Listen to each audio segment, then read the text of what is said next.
हाथरस भगदड़ कांड से पूरा देश इस वक्त सदमे में है। प्रशासन की नाकामी और सत्संग के आयोजकों पर लगातार बात हो रही है। इन सब के बीच सत्संग करने वाले भोले बाबा और नारायण सरकार हरि को लेकर कई सारे चौंकाने वाले खुलासे भी हुए हैं। पुलिस लगातार जांच कर रही है और पुलिस के फोन कॉल डिटेल चेक में ये बात सामने आई है कि भोले बाबा ने कब कब और किन किन लोगों से यहां पर बातचीत की है।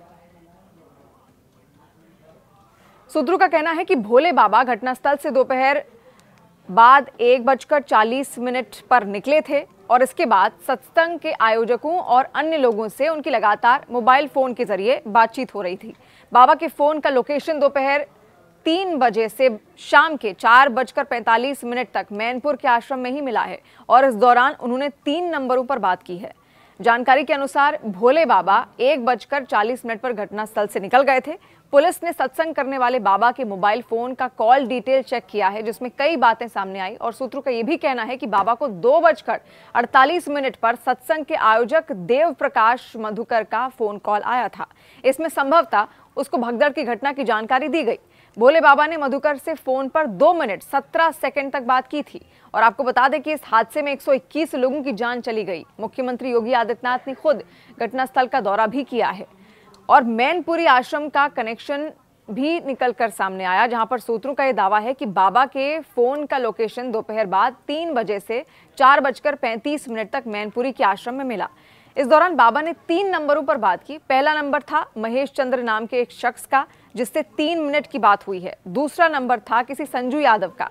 बाबा ने इस शख्स से केवल 40 सेकंड तक बात की। तीसरा नंबर किसी रंजना का था, जिससे बाबा की बात करीब 11 मिनट 33 सेकंड तक हुई है। खास बात यह है कि रंजना सत्संग के आयोजक देव प्रकाश मधुकर की पत्नी है।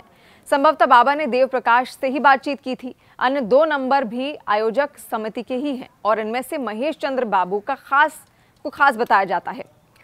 शाम 4:35 के बाद बाबा का फोन ऑफ हो गया और बाबा की तलाश में कुल 8 जगहों पर दबिश दी गई थी। बाबा को ढूंढने के लिए इसके साथ ही अलग